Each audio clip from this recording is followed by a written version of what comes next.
15 जूनच्या सोमवती अमावस्येला गाईला ही एक गोष्ट खाऊ घाला, तर तुमच्या जीवनातील अडथळे दूर होऊ शकतात. कोणती आहे ती गोष्ट शेवटपर्यंत नक्की पहा. नमस्कार मित्रांनो, मी प्रियांका आपल्या सर्वांचे पुन्हा एकदा अगदी मनापासून स्वागत करते आजच्या नवीन व्हिडिओमध्ये. मित्रांनो, वर्षातील काही दिवस असे असतात ज्यांना हिंदू धर्मामध्ये अत्यंत विशेष महत्त्व दिले गेले आहे.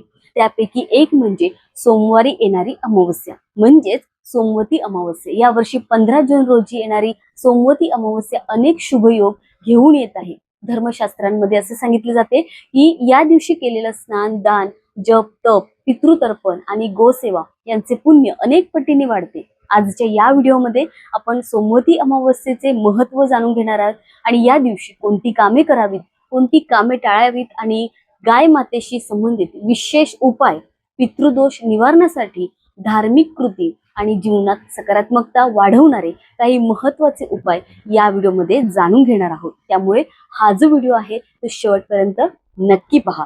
व्हिडिओ सुरू करण्यापूर्वी मी एक छोटीशी विनंती करते, जर तुम्ही आपल्या चॅनलवर नवीन असाल तर चॅनलला सबस्क्राईब करा आणि व्हिडिओला लाईक करायला मात्र विसरू नका. कमेंटमध्ये हर हर महादेव, ओम नमः शिवाय तसेच जय गो माता असे अवश्य लिहा. तुमचे नाव आणि रास देखील कमेंटमध्ये लिहू शकता. मित्रांनो, अमावस्या म्हणजे चंद्र पूर्णपणे अदृश्य होण्याची तिथी आणि जेव्हा ही अमावस्या सोमवारच्या दिवशी येते तेव्हा तिला सोमवती अमावस्या असं म्हणतात. तर सोमवार हा भगवान शिवांचा दिवस मानला जातो. त्यामुळे या दिवशी भगवान शिव आणि माता पार्वती यांची पूजा विशेष फलदायी मानली जाते. धार्मिक मान्यतेनुसार मित्रांनो, सोमवती अमावस्येला केलेले पुण्य कर्म अनेक जन्मांचे दोष कमी करण्यास आपल्याला मदत करते. म्हणूनच अनेक भक्त या दिवशी उपवास करतात, शिवपूजा करतात, दान धर्म सुद्धा करतात आणि पितरांचं स्मरण सुद्धा करतात. तर या दिवशी शक्य असल्यास मित्रांनो, ब्रह्म मुहूर्तात उठायचं आहे. स्नान करताना पाण्यात आपल्या गंगा जलाचे काही थेंब मिसळायचे आहेत. त्यानंतर स्वच्छ वस्त्र परिधान करून घरातील देवघर स्वच्छ करायचं आहे. भगवान शिव, माता पार्वती आणि श्री गणेश यांची पूजा करायची आहे. शिवलिंगावर जल अर्पण करायचं आहे, बेलपत्र अर्पण करायचं आहे आणि ओम नमः शिवाय या मंत्राचा जप करायचा आहे. मित्रांनो, अमावस्या ही पितरांची तिथी मानली जाते. तर या दिवशी मित्रांनो, आपल्या पूर्वजांचे स्मरण करणे अत्यंत शुभ मानले जातं. शक्य असल्यास तर्पण करावे, गरजू लोकांना अन्नदान करावे, पक्षी, प्राणी आणि गरजूंना अन्न देखील देणे गरजेचे आहे. हे पुण्यदायी मानलं जातं. तसंच धार्मिक मान्यतेनुसार यामुळे पितरांची कृपा प्राप्त होते आणि घरातील वातावरण सुद्धा अधिक सकारात्मक बनते. आता आपण जाणून घेऊया गाय मातेशी संबंधित त्या विशेष उपायाबद्दल, ज्याची अनेक जण आतुरतेने वाट पाहत आहेत. मित्रांनो बघा, या आपल्या हिंदू परंपरेमध्ये गाय मातेला विशेष स्थान दिले गेलेले आहे. गाय ही केवळ एक प्राणी नसून श्रद्धा, सेवा आणि करुणेचे प्रतीक मानले जाते. अनेक धर्मग्रंथांमध्ये गोसेवेचे महत्त्व वर्णन केले गेले आहे. गाय मातेला अन्न देणे, तिची सेवा करणे, तिच्याविषयी आदर ठेवणे हे पुण्यदायी कार्य मानलं जातं. सोमवती अमावस्येच्या दिवशी मित्रांनो, शक्य असल्यास गाय मातेला ताजी पोळी खाऊ घाला. त्या पोळीवर थोडासा गुळ ठेवा. काही लोक थोडे तूप देखील लावतात.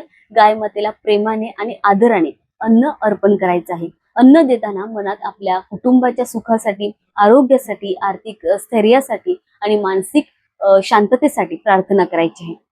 लक्षात ठेवा मित्रांनो, हा उपाय श्रद्धा आणि सेवाभावाने केल्यास कोणताही तुम्हाला चमत्काराची अपेक्षा न ठेवता करायचं आहे. भक्तिभावाने केलेली सेवा बघा मित्रांनो, मनाला समाधान देते आणि सकारात्मक विचारांना बळकटी देते.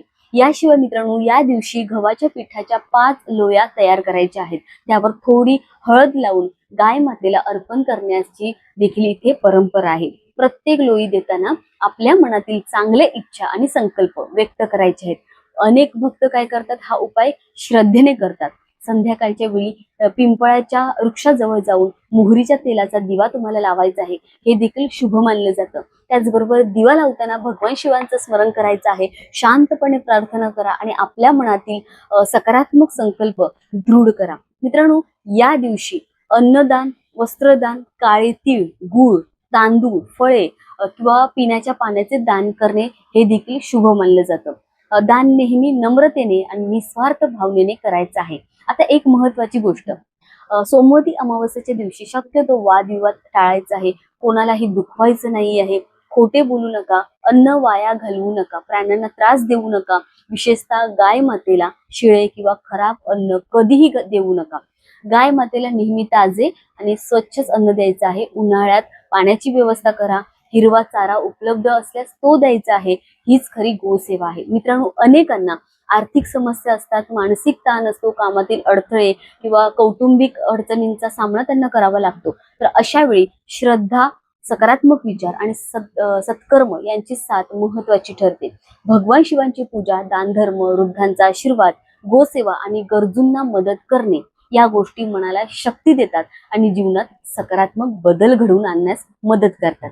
तर लक्षात ठेवा मित्रांनो, कोणताही उपाय हा मेहनतीची जागा घेऊ शकत नाही, परंतु श्रद्धा, संयम, चांगले विचार, सत्कर्म यांच्या बळावर आपण आपल्या जीवनाला योग्य दिशा देऊ शकतो. म्हणूनच मित्रांनो, 15 जूनच्या या सोमवती अमावस्येला फक्त स्वतःसाठीच नव्हे तर आपल्या कुटुंबासाठी, या समाजासाठी आणि गरजूंसाठी देखील काहीतरी चांगले करण्याचा संकल्प नक्कीच करा. भगवान शिवांची पूजा करायची आहे, पितरांचं स्मरण करायचं आहे, गाय मातेला अन्न द्यायचं आहे, गरजूंना मदत करायची आहे आणि आपल्या जीवनात सकारात्मकतेचे स्वागत करायचं आहे. जर हा व्हिडिओ तुम्हाला आवडला असेल मित्रांनो, तर या व्हिडिओला नक्की लाईक करा, चॅनल सबस्क्राईब करायला विसरू नका. कमेंटमध्ये हर हर महादेव, जय गोमाता असे नक्की लिहा. तसेच तुमचं नाव आणि तुमची जी काही रास आहे ते देखील कमेंटमध्ये लिहायला विसरू नका. पुन्हा भेटूया अशाच एका नवीन आणि माहितीपूर्ण व्हिडिओमध्ये. तोपर्यंत स्वतःची काळजी घ्या. हर हर महादेव. ओम नमः शिवाय. धन्यवाद.